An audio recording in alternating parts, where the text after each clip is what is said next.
নমস্কার বন্ধুরা, welcome to my channel my fortune story. আশা করছি আপনারা সবাই ভালো আছেন। ফিরলাম নতুন ভিডিও নিয়ে। ভিডিওটি সম্পূর্ণ দেখার অনুরোধ রইল। আর ভিডিওটি দেখে যদি ভালো লেগে থাকে তাহলে প্লিজ একটা লাইক করে দেবেন, আর অবশ্যই চ্যানেলটি সাবস্ক্রাইব করে আমার পাশে থাকবেন। যারা যারা এতদিনে আমার চ্যানেলটি সাবস্ক্রাইব করে নিয়েছেন তাদের জানাই অসংখ্য ধন্যবাদ। আর চলুন তাহলে ভিডিওটি কন্টিনিউ করি, আশা করছি আপনাদের ভালো লাগবে। আর আমরা এখন রেডি হয়ে গেছি সবাই মিলে, এখন আমরা চলে যাচ্ছি পুজো বাড়িতে। চলুন ভিডিওটি কন্টিনিউ করি।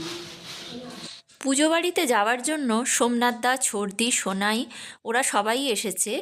আর এদিকে আমিও আর কি রেডি হয়ে নিলাম, নিয়ে আর চলে গেলাম মিষ্টির দোকানে। পুজো বাড়িতে তো মিষ্টি কম্পালসারি নিতেই হবে, তো আমি একটা মিষ্টি নিয়ে নিলাম। তো এতে তো আপনার পুজো বাড়িতে দেবো বলে আর মিষ্টি নিয়ে ওখান থেকে একদম আমি চলে গিয়েছিলাম। ছর্দিরা মাঝ রাস্তায় দাঁড়িয়েছিল, ওখান থেকে একসাথে মিট করলাম, করে আর আমরা এই পুজো বাড়িতে চলে আসছি। একদম কাছেই আমাদের বাড়িতে, এই মাঠের সামনে। তো এই যে ঢুকছি, পুজো বাড়িটা কি সুন্দর সাজিয়েছে পুরো আলো দিয়ে, আর সামনে গেট করেছে। এই রটন্তী কালী পুজো ওদের কিন্তু অনেক বছরের পুজো। যখন ওনার মাও বেঁচে ছিল তার আগের থেকে, মানে মা যখন বাড়িতে বউ হয়ে এসেছে প্রায় তখন থেকেই এখানে রটন্তী কালী পুজো হয়। তো এখন সেটাই এই ছোট ছেলে ট্রেন্ডটা ধরে রেখেছে। কি সুন্দর দেখুন গেটটা সাজিয়েছে কুলো টুলো দিয়ে, ভালোই লাগছে। মানে পুরোটাই বিয়েবাড়ির মতোই সাজিয়েছে, শুধু পুজো বাড়ি আর কি। আর এই যে ঢোকার মুখে একটা কি সুন্দর রাধা কৃষ্ণের গোবিন্দর আর কি ফটো, খুব ভালো লাগে। আর সিঁড়ি দিয়ে ওঠার মুখে মা ঠাকুর আর এই মা কালীর যে ফটোটা লাগিয়েছে, এত সুন্দর লাগে কি বলবো। আর নিচেটা কি সুন্দর সূর্যমুখী ফুল দিয়ে সাজিয়েছে। তো আমি তো কোনোদিন, মানে বাড়িটা এদের হওয়ার পর আমি এই প্রথম আসছি। আমি দেখিনি যে কীরকম আর কি মন্দিরটা, এদের মন্দিরটা দেখারই আমার আর কি খুব ইচ্ছা ছিল। তো এই যে দেখছি এইটা ওদের ঠাকুরের আসন, সুন্দর করে সাজানো, দুটো সিংহাসন আছে। আর এখানে আমি ভালো করে ঠাকুরটাকে তুলতেই পারছিলাম না, কারণ ঠাকুরমশাই এখানে ফুল সাজাতে আর মাকে সাজাতেই ব্যস্ত ছিল। তো এই পাশের যে আসনটা আছে, এই আসনে কোন কোন দেবী আছে সেটাই আমি দেখছিলাম। একদিকে আছে রাধা গোবিন্দ আর একদিকে আছে সন্তোষী মা। এই বড় ফটোটা সন্তোষী মার। আর এই যে ইনি হচ্ছেন এখানে বসে আর কি পুজোর, যাদের যাদের পুজো দিচ্ছে তাদের নাম লিখছেন। ইনি আমাদের পাশের বাড়ির বৌদি হয়, আমাদের সঙ্গে খুব ভালো সম্পর্ক, দেখলেই কথা বলে, কিন্তু খুব ব্যস্ত আছে, তো ওই জন্য আজকে একটুখানি কথা বলেই লিখতে ব্যস্ত হয়ে যাচ্ছে। আর এই যে আমি ভালো করে সুন্দর করে আর কি বারবার তোলার চেষ্টা করছি। ঠাকুরের আসনটা আমার বেশ ভালো লেগেছে। আর ইনি হচ্ছেন গৃহকর্ত্রী, এনার বাড়িতেই পুজো হচ্ছে। আর এই যে যতটা পেরেছি মাকে সামনে থেকে তোলার চেষ্টা করেছি, এত লোকজন, তারপরে ঠাকুরমশাই ওখানে কাজ করেই যাচ্ছে, তোলা যাচ্ছে না। এই যে ইনি আবার কথা বলছেন মাঝে মাঝে, আবার এসে যাচ্ছে যেই পুজো দিতে, অমনি উনি ব্যস্ত হয়ে যাচ্ছেন। এই রকমই চলছে আর কি। তো পুজো বাড়িতে এইভাবেই আর কি আমাদের বেশ আনন্দ করে কাটলো।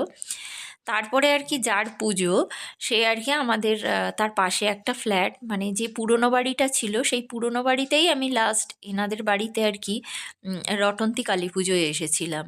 তো এই পুরনো বাড়িটাতে আবার আমাদের নিয়ে যাচ্ছে, মানে ওই বাড়িটা ভেঙেই এখানটা ফ্ল্যাট হয়েছে, তো সেই বাড়িটা দেখাতে নিয়ে যাচ্ছে। ও দুটো ফ্ল্যাট পেয়েছে, কিন্তু একটা ফ্ল্যাটই দেখালো, একদম যে ওপরের ফ্লোরটা সেই ফ্লোরটাই আমাদের দেখাতে নিয়ে যাচ্ছে। দেখলাম এমনিতে ফ্ল্যাট বাড়ি আমার পছন্দ, ভালো, সব কিছু ঠিকই আছে, কিন্তু নিজেদের বাড়িতে থেকে অভ্যস্ত, তো তাই ফ্ল্যাট বাড়িটায় কিরম যেন খুব ছোট মনে হয়। এই যে ঢুকেই ডাইনিং একটুখানি, আর এই যে রান্নাঘরটা দেখুন কত ছোট। আমি তো অবাক হয়ে গেছি যে আমি ছোট জায়গায় রান্না করতে পারি না, আর কত ছোট জায়গার মধ্যে রান্নাঘর, এর মধ্যেই সব করা যাবে। 1 BHK, দেখতে বেশ ভালোই লাগছে, কালার টালারগুলোও বেশ ভালো। আর এই যে ইনি আর কি বাড়ির আর কি কর্তা, যিনি পুজো করছেন। আর এই যে দেখাচ্ছে এ একটা রুম, এই রুমটা আর কি মোটামুটি ঠিকই আছে। একটা খাট রাখা যাবে, একটা আলমারি রাখা যাবে, যেরকম আর কি ফ্ল্যাটে স্কোয়ার ফিট হয়, খুব বড় ঘর নয়, মিডিয়াম সাইজের। তো এইগুলোই বোঝাচ্ছে, দেখাচ্ছে। আর কি আমাদের তারপরে বিভিন্ন লোকের সঙ্গে আর কি কথা বলছে যারা এসেছেন। আমি তো ভালোভাবেই দেখে নিচ্ছি যে কি সুন্দর এটা ডেকোরেশন করা। এখন নতুন যে বেরিয়েছে এই ডেকোরেশনগুলো, আর ইনিই হচ্ছেন গৃহকর্তা, এনার ফ্ল্যাট। তো দেখে টেকে আমরা এবার চলে গেলাম। চলে গিয়ে কি করব আমরা, এই যে এটা আবার পিছনের গেট, পিছন দিক দিয়ে আসার জায়গা। আর তারপরেই আমরা চলে গেলাম ডিনারে। তো ডিনারের ওখানে কি সুন্দর গান হচ্ছে। আর ডিনারে হয়েছিল যে ওদের লাচ্ছা, নান পরোটা, নান নান লাচ্ছা পরোটা সরি, ডাল মাখানি, আলুর দম, একটা ভেজ চপ। এটাই তো আমি প্রথমে নিয়েছিলাম, নিয়ে ওটা খেলাম। খেয়ে এবার নেক্সট মেয়েতে যাবো আর কি। আর ওর ওর সামনেই আর কি, যেখানে আর কি ডিনার করাচ্ছে, সেখানেই একটা গানের ব্যবস্থা করেছিল। ওইখানটা গান টান হচ্ছে। আর খাচ্ছি যখন, তখন তো চমকটা বুঝিনি, কিন্তু পরে একটা চমক দেখলাম, সেটা পরে বলছি। এখন খেয়ে নি। নানটা বেশ নরম ভালোই হয়েছিল, আর ডাল মাখানি দিয়ে খাচ্ছিলাম। পরে ভাবলাম ডাল মাখানিটা না নিয়ে ওখানে পোলাওটা নিলে হতো। এই যে আর্ধেক খাওয়া হয়েছে, এবার আমি নেক্সট আইটেমে চলে গেলাম ফুলকপির রোস্ট হয়েছিল আর পানির, এর সঙ্গে পোলাও ছিল। তো পোলাওটা আমি নিইনি, পরে ভাবছি যে আমার দিব্যসোনার জন্য একটু পোলাও নিলেই ভালো হতো। ও তো সেরকম কিছুই খেতে চাইছিল না। তারপরে একটু গাজরের হালুয়া নিয়ে নিলাম, গাজরের হালুয়া দিয়ে আর ওই নানটাই ও খেলো। আর মিষ্টিতে হয়েছিল মালপোয়া, জিলিপি, গাজরের হালুয়া, চাটনি হয়েছিল পেঁপের চাটনি আর পাঁপড়। এইটা খেলাম। আর ও খাবে কি, ও ওখানে আনন্দ করছে, নাচানাচি করতেই ব্যস্ত। আমি ওকে ধরে ধরে যতটা পারলাম ততটা খাইয়ে দিলাম। খেয়ে দেখুন ও খাবে কি, তার আগেই লাফালাফিতেই ব্যস্ত। এখন না প্রচণ্ড চঞ্চল হয়ে গেছে, আসলে একা একা গাড়িতে যাচ্ছে তো, 5টা ছেলের সঙ্গে মিশে মিশে না এইরকম একটু দুষ্টু প্রকৃতির হয়ে যাচ্ছে। তাও ও অতটা দুষ্টু নয়, তাহলেও খুব দুষ্টুমিটা ওর বেড়ে গেছে। আর দেখুন এই যে কত লোকের মাঝখানে, ভালোই হয়েছে। একদিকে কিন্তু বুফে করেছে, বুফেতে খুব তাড়াতাড়ি খাওয়া হয়ে যায়, বুফেতে খুব তাড়াতাড়ি ওঠে আর কি খাওয়াটা। তো ভালোই হয়েছে, খেয়ে নিলাম। খুব একটা বেশি কিছু আর কি পেটে ধরে না, তাই খাইনি। আর তারপরেই একটা চমক দেখলাম, আমি আবার ছোটদিকে ডেকে আনলাম চমকটা দেখাতে। চলুন বলি আপনাদের। এই যে দেখুন, এই যে ইনি যে এই ইনস্ট্রুমেন্টটা বাজাচ্ছেন, ইনি আমাদের সাথে অনেক দিনের পরিচিত, আমাদের প্রায় দাদা বলাই চলে। আমরা যখন গান শিখতাম, ইনি আমাদের সঙ্গে তবলা সঙ্গত করত। তো সেই থেকেই আলাপ পরিচয়। এমনি আমাদের মোটামুটি কাছাকাছিই থাকে, কিন্তু ওই যে হয় না, কাছাকাছি মানুষের সঙ্গে দেখা হয় কম। তো সেইটাই হয়ে গেছে। এখানে দেখে উনিও আনন্দিত, আমরাও আনন্দিত। আর এই যে যিনি গান গাইছে গায়ক, ইনি ছিলেন আমাদের বয়েজ স্কুলের আর কি, উনি লাইব্রেরিয়ান ছিলেন আমরা যখন পড়তাম। এখন উনি গান নিয়েই ব্যস্ত থাকেন। আর এই যে একজন দাদা বৌদি, এনাদের সঙ্গেও অনেকটা সময় কথা বললাম, বলে সময় কাটালাম। এনারা খাচ্ছেন, আমি একটু ভিডিও করে নিলাম। আর দেখুন কত লোক হয়েছে, লোক বেরিয়ে যাচ্ছে। তারপরে খেয়ে দিয়ে খাওয়া দাওয়া সেরে আমরা আবার নিচে এলাম, তখন ঠাকুরমশাই পুজোয় বসছে, ওই জন্য ঢাক ঢাক বাজছে। তো সবাই উঠে দাঁড়িয়ে আর কি মায়ের আহ্বান শুরু করে দিয়েছে। আমিও একটু দেখলাম, আমরাও দুজনেই, আমি ছোটদির মেয়ে, তিনজনেই দাঁড়িয়ে ওখানে মায়ের আহ্বান দেখতে থাকলাম। আর মাকে এই যে সাজিয়েছে, এখন একটু দেখতে পাচ্ছি এত মালা পড়েছে যে মা পুরো ঢেকেই গেছে। খুব সুন্দর করে মাকে সাজানো, খুব সুন্দর করে আর কি ডেকোরেশন করা, মাকে সাজানো।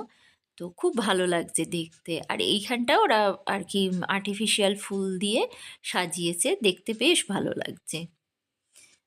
সত্যি কথা বলতে কি, ঠাকুরের আসনটায় যে প্রাণ আছে সেটা কিন্তু পুরোপুরি বোঝা যাচ্ছে, বেশ ভালো লাগছিল। আর এদের না এই মা খুব জাগ্রতা। উনি আবার বলছেন আমাকে তুলছো তো, হ্যাঁ তোলো, বলছে আবার ব্যস্ত হয়ে যাচ্ছে এই রকম। আর এই যে এবার আমাদের চলে আসার পালা।